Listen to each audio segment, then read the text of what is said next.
लोकप्रिय विधायक विजय मंडल भैया, इस इलाके के स्थानीय और हम सबों के बड़े भाई बिहार विधान पार्षद अशोक पांडे जी, हमारे पूर्व प्रत्याशी रहे संतोष सरोज गुप्ता जी, हमारे बीच में यहाँ पे उपस्थित है संतोष यादव जी, मनोज मास्टर जी, हमारे जिला अध्यक्ष लोकप्रिय हमारे यहाँ रोहतास युवा के शिवन कुशवाहा जी, हमारे मुख्य संगठन के अध्यक्ष ठाकुर जी, हमारे शिवजी चौधरी जी, बद्री चाचा जी, गोपाल जी माली नेता, हनुमान यादव जी, श्याम नारायण जी पूर्व मुखिया राजपुर, राज नारायण चाचा जी, नौशाद आलम जी, राजेश राम जी, तेज नारायण पाल जी, सुरेश चौधरी जी, विनोद चौधरी जी, बनारसी भाई चौधरी देवरिया राजद नेता, दयाराम जी, रिंटू मुसहर जी, चंद्रमा यादव जी पूर्व मुखिया हमारे आदरणीय चाचा, हमारे और भी महागठबंधन के बहुत सारे यहाँ साथी उपस्थित हैं। हमारे मुखिया पूर्व मुखिया सेशन हमारे पाठक जी, बहुत सारे जुटे हुए हैं। पैक्स के और त्रिस्तरीय पंचायती राज के भी सभी प्रतिनिधि जुटे हैं, जिनका हम नाम छूट गया है, हम उनसे माफी मांगते हैं। महागठबंधन के हमारे सभी सम्मानित कार्यकर्तागण, इंडिया गठबंधन के सभी सम्मानित कार्यकर्तागण, नौजवान साथियों, 2024 लोकसभा कई मामलों में ऐतिहासिक होगा, लेकिन उस ऐतिहासिक मामलों में सबसे महत्वपूर्ण है बक्सर संसदीय क्षेत्र एक मुक्ति का जश्न भी मनाएगा। वह कौन ऐसी गुलामी है जो भारतीय जनता पार्टी के द्वारा लगातार बक्सर संसदीय क्षेत्र में 24 सालों से बाहर के लोगों को लड़ाने का काम कर रहे हैं। जब यहाँ के स्थानीय लोगों ने लड़ा कि बाहरी जो हमारे लोग नेता हैं उनको भगा देना है, मुझे वो लग रहा है कि इतिहास में इतना बड़ा मुहिम शायद ही कहीं छेड़ा गया हो। लगभग 1000 से ज्यादा पुतले फूके गए होंगे बाहर के लोगों का कि यहाँ से पिंड छोड़ दें, लेकिन ये भारतीय राजनीति के नए अंग्रेज भारतीय जनता पार्टी, जो अंग्रेजों ने देश पर शासन के लिए लंदन से भेजते थे वायसराय गवर्नर इस देश में शासन चलाने के लिए, उसी तरह से भारतीय जनता पार्टी के लिए जो बक्सर है उनके लिए एक विदेशी स्थल है, जहां वो गोपालगंज से लेकर के भागलपुर तक के लोगों को चुनाव लड़ने का हमेशा भेजते रहे। यहाँ वो स्थानीय स्तर पे सामाजिक, सांस्कृतिक और राजनीतिक तौर पे नहीं जुड़े होने के कारण यहाँ के स्थानीय समस्या को कभी समझने का प्रयास नहीं किया लोगों ने। सबसे बड़ी हमारी लड़ाई क्या है? हम किसान हैं और हम ज्यादातर चुनौती जो हमारे सामने बड़ी चुनौती रहती है वह बाढ़ की नहीं, हम सुखाड़ की चुनौती से जूझते रहते हैं। ये गोपालगंज और भागलपुर वाले हैं, ये बाढ़ की चुनौती से जूझते हैं। वहां बाढ़ तो मुक्त नहीं किया लोगों ने, लेकिन यहाँ पे जरूर सूखा क्षेत्र जो है, नहरों में जो पानी की उपलब्धता होनी चाहिए, नहरों का जो जोड़द्वार होना चाहिए, हर खेत तक पानी पहुंचाने का जो आसमानी जो दावे थे देश के प्रधानमंत्री और नीतीश कुमार मुख्यमंत्री के, वो जमीनी हकीकत में कैसे तब्दील हो, इसकी चिंता कभी हमने देखा नहीं। यह हमारे किसानों की जो बड़ी लड़ाई है कि हम इस राज्य के 4 करोड़ लोग बाहर हम गए हैं पलायन कर करके, हम दूसरे राज्यों में जो हम कामगार के रूप में, श्रमिक के रूप में खट रहे हैं, उसका उदाहरण है कि कल वोट हुआ है बिहार में, कितना % पोल हुआ? 48%। 52% कहां चले गए लोग? ठीक से समझने की जरूरत है। जब इसी देश में कई हिस्सों में जब 80% वोट हो रहा हो, वहीं बिहार में जो सबसे जागरूक राजनीतिक तौर पे माना जाता है, जो माना जाता है कि अगर कोई स्थानीय जो चौक चौराहा है गांव देहात में, वो किसी संसद से कम नहीं है, जो बहस का जो स्तर है वो किसी संसद से कम नहीं है। उस राज्य में 48% वोट पड़ना, जिन लोगों ने इस बिहार में हमारी सरकार को हटा करके लालू प्रसाद जी की सरकार को हटा करके आए थे नीतीश कुमार के नेतृत्व में बिहार में, उन्होंने 2 वचन दिया था इस बिहार को कि हम पलायन को रोकेंगे और हम बिहार में सुशासन का राज स्थापित करेंगे। तो कैसा पलायन होगा? जहां इस राज्य में लोग नहीं, जहां मतदान हो सके, अगर है लोग तो फिर 48% क्यों? कोई और कारण है तो उसको भी हमको राष्ट्रीय जनता दल के कार्यकर्ता के तौर पे हमको अध्ययन करना होगा। इसलिए मैं कह रहा हूं कि हमारे चुनाव में भी करीब करीब 1.5 महीना बचा है और राष्ट्रीय जनता दल का कोई ऐसा बूथ नहीं है जहां हम अपने वोटर लिस्ट को नहीं पहुंचाए हैं। ऐसा कहीं अगर होगा तो जरूर हमारे प्रखंड अध्यक्ष, जिलाध्यक्ष या मेरे से वोटर लिस्ट मंगा लीजिए और वोटर लिस्ट मंगा करके देखिए जो पहले से ही है कि कितना % हमारे लोग यहाँ उपस्थित हैं और कितना % है ही नहीं। अगर जितना % उपस्थित है तो उसे कम वोट पड़ने का अगर सवाल होता है तो कौन दोषी है? हम कार्यकर्ता, मैं चुनाव लड़ने वाला भी कार्यकर्ता ही हूं, मैं भी उसमें दोषी हूं। कल हमारे लोगों को भरपेट पिटाई हुई है पूरे बिहार में। 4 लोकसभा में शायद खबर नहीं आई मीडिया तक। 4 जिला में हमारे कार्यकर्ता पीटे गए हैं, मतदान लूटा गया है इस बिहार में। एक खबर नहीं बना इसलिए कि मीडिया पर वर्चस्व भारतीय जनता पार्टी और उनके लोगों ने बूथ लूटा है कल पूरे 4 लोकसभा में, और तब जाकर के किसी तरह से 48% वोट पोल हुआ है। हमारे समर्थकों को बूथों से पीट कर भगाया गया है। मैं आपको बता रहा हूं ये चुनौती है, अगर नहीं हम सजग हुए तो हमारे साथ ये दुर्घटना इस लोकसभा में भी होगा। आपको लड़ना होगा, इंच इंच जमीन के लिए लड़ना होगा, अपने मतदाताओं को बूथ तक ले जाना होगा, हम चिन्हित करके ले जाना होगा। अगर मेरा साथी कोई लूढ़ा, लंगड़ा, अंधा, किन्हीं कारणों से लाचार खटिया पर पड़ा हो, उसको सहारा देना होगा बूथ तक जाने के लिए। नहीं हम सहारा देंगे तो मेरे वोट यहीं रहते हुए वोट हमारा पोल नहीं होगा। हमको 48% का पोलिंग, इसको हमको 68% कैसे जाएगा? इसके लिए हमको तमाम लोगों को संघर्ष करना होगा। मैं बता रहा हूं कोई साधारण संघर्ष नहीं है।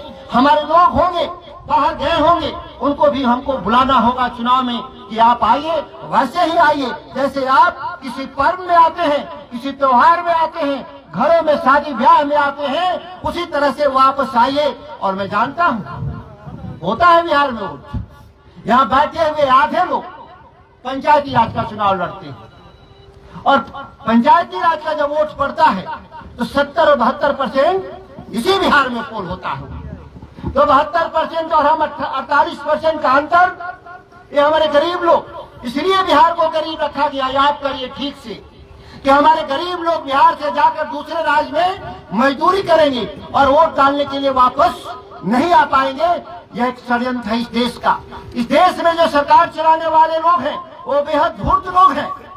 इस देश में सरकार चलाने वाले बेहद धूर्त हैं, लेकिन बिहार उनके लिए मजबूरी भी है। क्यों मजबूरी है बिहार? क्योंकि यहाँ से देश के 40 सांसद चुन के जाते हैं। 40 में से 39 सांसद वो कौन है? वो भारतीय जनता पार्टी के समर्थित हैं। जब विधानसभा का चुनाव आता है वो क्यों हारते हैं और लोकसभा का चुनाव वो क्यों जीतते हैं? इस बात के भी अंतर को हमको समझने की आवश्यकता है। क्योंकि हमारे जो छोटे छोटे क्षेत्र हो जाते हैं विधानसभा के स्तर पर, तो प्रत्याशी सीधे प्रभाव जमा करके लोगों को वोट वापस ला करके वोट के पोलिंग को बढ़ाने का काम करते हैं। मैं दिनारा का उदाहरण देना चाहता हूं। पिछली बार लोकसभा में दिनारा में मात्र 1,40,000 वोट पोल हुआ था, लेकिन वही जब विधानसभा का चुनाव हुआ तो 1,67,000 पोल हुआ। ये 27,000 जो नया वोट पोल हुआ वो राष्ट्रीय जनता दल के पक्ष में पोल हुआ था, जिसके चलते राष्ट्रीय जनता दल जीतने का काम किया था। ठीक से याद रखिएगा, इस बात को बहुत गौर से अध्ययन करिए। जब आंकड़ों को ठीक से अध्ययन करिएगा तो आपको मालूम होगा कि आपकी जीत आपके मतदाताओं में उत्साह भर देने से, क्योंकि सबको मालूम था कि यहाँ लड़ने वाला राष्ट्रीय जनता दल का जो उम्मीदवार है एक साधारण कार्यकर्ता है जो अपने जीवन के 40 साल इसी रोहतास जिला के गली गली घूम करके पार्टी को खड़ा करने का काम हुआ था। उनका कर्ज था विजय मंडल का इस इलाके के कार्यकर्ताओं पर, रोहतास जिला के कार्यकर्ताओं का, जिन लोगों ने साहस के साथ बिना पैसे का मैं जानता हूं कितना सालन खर्च हो रहा था दिल्हारा विधानसभा में, वो इतिहास में सबसे ज्यादा खर्च हो रहा था। इनके विपक्षियों ने जो खर्चे किए, उस खर्चों से राष्ट्रीय जनता दल का 10-10 एमएलए का चुनाव लड़ सकता था, मैं जानता हूं। और 2-2 प्रतिद्वंदी थे मैदान में, लेकिन एक मैं जानता हूं, मेरे बड़े भाई हैं, खाली हाथ आए थे। पार्टी के सहयोग और कार्यकर्ताओं के उत्साह से इन्होंने जो मतदान के रेस किया, उसके चलते इस लोकसभा को, विधानसभा को जीतने का काम हुआ था। यही वस्तु स्थिति रामगढ़ की भी थी, ठीक यही स्थिति थी। वहां भी 1,60,000 एमएलए में पोल हुआ था, और जब विधानसभा में पोल हुआ तो हम 1,87,000 वहां पोल हुआ। इस पूरे लोकसभा में सबसे ज्यादा, और पूरे बिहार में, पूरे लोकसभा नहीं, पूरे बिहार में सबसे ज्यादा हाईएस्ट पोल हुआ था रामगढ़ विधानसभा का, 66.5% पोल हुआ था। हम लोगों ने एक एक कार्यकर्ता लग करके बूथों पर लोगों को पकड़ लिया था, और हम लोगों ने मतदान कराया। और मतदान जब कराए तो जो हमारा नया मतदाता जुड़ा, वो राष्ट्रीय जनता दल को वोट दिया था। समीकरण हमारे पक्ष में नहीं थे रामगढ़ के। यहाँ जब हम बक्सर के चुनाव लड़ रहे हैं तो हमारे पक्ष में सभी समीकरण हैं। A to Z जो लाल तेजस्वी जी के नेतृत्व में नारा था, हम यहाँ पर देखना है तो बिहार के चुनाव में बक्सर संसदीय क्षेत्र में है। तो फिर हमारा मार्जिन कितना होना चाहिए? यहाँ मार्जिन मिनिमम 2.5 लाख से चुनाव हम लोग को जीतना चाहिए। हम लोग को 5.5 लाख वोट से कम वोट नहीं मिलना चाहिए। अगर जो भी कम मिलेगा 5.5 लाख में, फिर हम कहीं न कहीं चूक किए। और चूक क्या है? 40 दिन का मैं बता रहा हूं टास्क आप लोगों को कार्यकर्ता के रूप में। 5 घर प्रतिदिन, 5 घर प्रतिदिन अपने गांव का, अपने गांव में चिन्हित करके 5 घर आपको जाना है वोट मांगने के लिए, दरवाजा खटखटाने के लिए। और इसमें लगेगा आपका 5 घर घूमने में 2.5 घंटा। केवल 5 घर घूमने में 2.5 घंटा लगेगा, क्योंकि जिसको वोट देगा तो आपको चाय पिलाएगा, और जो नहीं चाय पिलाएगा मतलब आपको वोट नहीं देगा। चाय इसलिए मैंने कहा कि हमारी परंपरा में वही है, सस्ता भी है और सम्मान भी है। हमको लगता है कि रसगुल्ला नहीं खिलाएगा, हम जानते हैं गरीब आदमी है, चाय तो जरूर पिलाएगा। तो 2.5 घंटा आपका अगर समय देते हैं रोज, और बाकी इसके बाद जो मर्जी है करिए। आज चाहे तो विधानसभा घूमे, चाहे तो आप लोकसभा घूमे, चाहे तो बिहार घूम लें, अगर साधन हो तो। और नहीं तो 5 घर खटखटाने के लिए 2.5 घंटा समय आपको शाम में निकालना होगा। याद करिए, दोपहर में नहीं, दोपहर में कोई मिलता नहीं। हम भी जाते हैं तो दोपहर में 30 आदमी आता है कार्यक्रम में, और जब शाम में हम कार्यक्रम में जाते हैं तो 300 आता है। लेकिन समय तो निश्चित है, हमको तो जाना ही होगा 8 पंचायत। और हमारे प्रखंड अध्यक्ष लोगों से अपील है, जितना जल्दी आप समन्वय बना लीजिए अपने सहयोगी दलों के साथ। शिकायतें न आए कि हमको कोई पूछा नहीं, उनका एक लिस्ट बना लीजिए, और गाड़ी की व्यवस्था हम लोग नामांकन के बाद कर देंगे। 20 दिन कम नहीं होता है पूरे प्रखंड में घूम जाना। और बाकी का रोज ये काम तो चल ही रहा, 5 घर वाला, एक खटखटाने वाला, कुंडी खटखटाने वाला। और दूसरी बात, आप 8 पंचायत का एक क्लस्टर बनाइए, 8 पंचायत का, और उसका एक बना करके दे दीजिए, हम तारीख डाल देंगे। हम तो चाहते थे 23 से घूमना, लेकिन सभी कार्यकर्ताओं ने हाथ उठा दिया पूरे लोकसभा में कि 8 पंचायत हम कराएंगे, क्योंकि शादी भी है और कटनी भी है 26 तक। 27 को हमारा बक्सर विधानसभा का कार्यकर्ता सम्मेलन है, और फिर 28 से हम लोग निकल जाएंगे अभियान में। तो रोज 8 पंचायत जाएंगे, तो हम जाकर के 30 दिन में हम पूरे लोकसभा का हम हर पंचायत घूम जाएंगे, और हम इसमें पीछे नहीं हटेंगे। ये इसलिए मैं अवसर दे रहा हूँ, शिकायतें थी कि आप बहुत इलाका घूमे कार्यकर्ताओं को बिना बताए हुए, तो मैं कार्यकर्ताओं को इसलिए बिना बताए घूमे थे कि कम से कम बूथ कमेटी बना लीजिए, कि एक बार जब अभियान चालू होगा तो आपके पास भी अवसर नहीं होगा कि आप बूथ कमेटी बना लीजिए। और बूथ कमेटी दुनिया का सबसे कठिनतम काम है। एटम बम बनाना और बूथ कमेटी बनाना, दोनों में कोई अंतर नहीं है। इस भ्रम में नहीं रहना है कि हम रातों रात बना देंगे, रातों रात बना देंगे, इस भ्रम में कभी नहीं मुगालते में रहना है। ये समय लेता ही है, समय हम गंवा चुके हैं, बचे हुए 10 दिन आपके हैं। सभी प्रखंड अध्यक्षों से अपील है कि आप सीधे मैदान में जाइए अपने सहयोगियों के साथ और काम को पूरा करिए। 90% 10% रहेगा तो हम वरिष्ठ लोग चर्चा कर लेंगे। हम जानते हैं कि चुनौती है, कई बूथों पे हमारे लोगों के लिए खड़ा होना, वोट दे देना और बूथ पर खड़ा हो जाना जमीन आसमान का अंतर है। वो वोट देते समय कोई नहीं देखता कि आप किस दल को देते हैं, लेकिन बूथ पर बैठते समय ही आपको चिन्हित कर लिया जाता है। आपको 5 साल बूथ पर संघर्ष करना होता है कि फला पार्टी का एजेंट ये बैठा था, वो अपमानित भी उसको होना पड़ता है। जीतेगा तो मान जरूर बढ़ता है, हार जाने पर बेहद अपमानजनक दौर से उसको 5 साल गुजरना पड़ता है। गांव का साथी मजबूत रहता है तो बचाता है, नहीं तो कमजोर होने पर बहुत मुश्किल होता है। ये तमाम ऐसे हमारे सामने जो चुनौती है, आप इतने धैर्यपूर्वक इतने गर्मी में भी चल कर आए, ये कोई साधारण बात नहीं। आप वो लोग हैं जो चुनाव लड़ते भी हैं, चुनाव लड़ाते भी हैं। और ये पूरी जो लड़ाई है, जो दिल्ली से लेके पटना तक के जो हमारे नीति सिद्धांत पर हमारे विस्तार से हमारे नेताओं ने, हमारे वरिष्ठ नेताओं ने बताया, उसमें कोई संशोधन करने की मुझे जरूरत नहीं है। हम एक बात जरूर आश्वस्त कर देते हैं, हम जितनी ताकत से बिहार विधानसभा में हमने लड़ा, सत्ता प्रतिष्ठानों से कोई साधारण नहीं होता। इस बात को ठीक से याद करिए मैं क्या कह रहा हूं। सत्ता प्रतिष्ठानों से खुलकर लड़ना इतना आसान नहीं होता जितना मैंने लड़ा, और मैं अब भी लड़ रहा हूं सत्ता प्रतिष्ठानों से, उनके लिए जिनके लिए वस्त्र पर, देह पर ठीक से वस्त्र नहीं है, जिनके पांव में जूते चप्पल नहीं है, जिनके आंख में आंसू हैं, देखना है तो हजारों एकड़ जमीन जल गए। और सरकार ने क्या दिया? 4000 रुपए एकड़ पर देने की बात कर रही है। अब इससे निकृष्ट सरकार दुनिया में नहीं हो सकती कि मालगुजारी ही वो कम से कम 15,000 रुपया एकड़ दे करके उस जमीन पर खेती किया। उस जमीन पर ये दे क्या रहे हैं भगवान जाने। 4000 रुपया एकड़ मतलब जले पर नमक छिड़कने के लिए।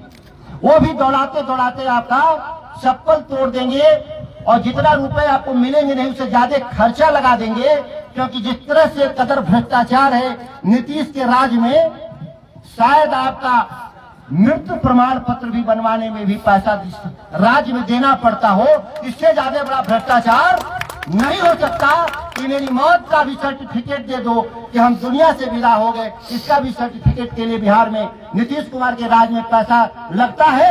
ऐसा सुशासन ईश्वर करे, ईश्वर करे ऐसा सुशासन अमेरिका में भी न दे, ऐसे नेता अमेरिका में भी न पैदा हो जहाँ लोकतंत्र सबसे मजबूत हम लोग मानते हैं। हम कई चुनौतियों से गुजर रहे हैं। हमारे बाहरी सांसद होने के नाते उनको मालूम ही नहीं कि किसान यहाँ के बाढ़ से पीड़ित है कि सुखाड़ से पीड़ित है। यहाँ के किसान चावल गेहूं बेचना चाहते हैं कि मक्का और गन्ना बेचना चाहते हैं। उनके इलाके में चावल गेहूं नहीं होता, इसीलिए उनको चिंता नहीं। ये भी कोई बेचने वाला चीज होता है। भागलपुर में मक्का, गोपालगंज में गन्ना, इस बात को ठीक से याद रखिएगा। तो उनको चिंता ही नहीं है कि आपका धान गेहूं सड़ रहा है कि बिक रहा है। तो ये छोटे छोटे मैंने उदाहरण दिया। और जो लोग कह रहे हैं कि बनारस बना देंगे, बक्सर को बनारस बना देंगे, वो बक्सर के लोगों को अपमानित करने का काम कर रहे हैं। बनारस स्वर्ग नहीं है, स्वर्ग की सीढ़ी जरूर है वहां, क्योंकि माना जाता है कि जो काशी में मरेगा वो स्वर्ग जाएगा। तो हम लोग, बनारस से मेरा रिश्ता क्या है? स्वर्ग जाने वाली सीढ़ी मणिकर्णिका घाट वहां है, जो अंग्रेजों के जमाने में बना था, उसमें कोई भी बदलाव नहीं आया है। हम लेकर जाते हैं अपने पूर्वजों को, तो हम धूप में बैठते हैं, वहाँ गंदगी का साम्राज्य है। जब वो नहीं ठीक हुआ मोदी जी, तो मुझे तो कहे कोई कि बनारस बदल गया, मैं नहीं मानता। अगर मुझे स्वर्ग की सीढ़ी काशी न हो तो लोग जाए भी नहीं। बनारस इसके सिवा किस काम के लिए जाते हैं हम लोग? आपने नई यूनिवर्सिटी बनाई नहीं, नए हॉस्पिटल आपने बनाया नहीं, नए उद्योग आप लगाए नहीं, तो बनारस से रिश्ता क्या है हमारा? और बुलेट ट्रेन भी चली तो गुजरात से बॉम्बे गई, गुजरात से बनारस नहीं आई। वो बुलेट आई होती तो हम लोग भी गंगा पार कर जाते। तो मोदी जी, आपकी आत्मा गुजरात में फंसी है, सांसद जरूर बक्सर के हैं, और यहाँ के लोग पहले वाला मिनी काशी बना रहे थे और दूसरे वाले बक्सर को बनारस बना रहे हैं। ऐसे धूर्तों से इसलिए सावधान रहना है कि राम रेखा घाट का भी सुधार नहीं हुआ। कुछ लोग बक्सर भी जाते हैं पुण्य के लिए, जिनको हिंदू धर्म में बड़ा विश्वास है, गंगा के किनारे जाती हैं उनकी लाशें जलने के लिए, वहां भी कोई व्यवस्था नहीं है। तो जहां सम्मान पूर्वक मरने का भी व्यवस्था न हो, नीतीश के राज में, मोदी के राज में, वहां हम सम्मान पूर्वक जीने की आशा रखें, यह इससे बड़ा छलावा नहीं हो सकता। जब सम्मान पूर्वक हमको मरने की व्यवस्था न हो, उस राज में सम्मान पूर्वक, इज्जत पूर्वक जीने का अधिकार दे देंगे लोग, मुझे विश्वास नहीं, शायद किसी को विश्वास नहीं। ये लड़ाई अडानी अंबानी वर्सेज किसान और मजदूर की लड़ाई है। हमारे किसान नेता अंतिम लड़ाई लड़ रहे हैं, याद करिएगा। जिन लोगों ने 13 महीना 5 लाख किसान दिल्ली को घेर कर बैठे थे, 700 शहीद हुए थे, ये शहीदों के सम्मान का वोट है, याद रखिएगा। अंतिम हमारे वो नेता है जो लड़ रहे हैं। शायद आने वाली अगली पीढ़ी में फेसबुक पर जितना कमेंट लिख लेगा लोग, लड़ने वाले आदमी नहीं मिलेंगे। ये फेसबुक पर क्रांति वाला जमाना आ गया है। गाली दे लेंगे फेसबुक पर, आलोचना कर लेंगे फेसबुक पर, डिजिटल मीडिया पर। ये जमीन पर लड़ने की बात आएगी तो कदम ठिठक रहे हैं नई पीढ़ी को, मैं बता रहा हूं। ये दुखद बात है। किसान का बेटा किसान नहीं बनना चाहता। हम उस दौर में पहुंच गए हैं और ये दौर हमारी गुलामी का दौर है। जब हमारी जमीनें गिरवी हो जाएंगी, हमारी जमीनें बिक जाएंगी, तो हम जिसके पास जमीन नहीं उसके पास जमीर भी नहीं, वो बिक जाएंगे लोग। टाटा बिरला अडानी अंबानी के फैक्ट्रियों में 8,000 रुपए की मजदूरी पर, और ये षड्यंत्र है दिल्ली में बैठे हुए लोगों का, गुजरात के लोगों के द्वारा, कि हमारी फैक्ट्रियों में सस्ता लेबर बिहार से मिले, इसीलिए बिहार के विकास के लिए उनकी चिंता नहीं है। यह लड़ाई बिहार के सम्मान की लड़ाई, बक्सर के सम्मान की लड़ाई, किसान और गरीब के सम्मान की लड़ाई है। आइए महागठबंधन के हाथ को मजबूत करने के लिए राष्ट्रीय जनता दल को जिताने का काम करें। हम इन्हीं चंद शब्दों के साथ अपनी वाणी को विराम देते हैं। जय हिंद, जय राष्ट्रीय जनता दल, महागठबंधन, इंडिया गठबंधन जिंदाबाद, इंडिया गठबंधन जिंदाबाद, इंडिया गठबंधन जिंदाबाद।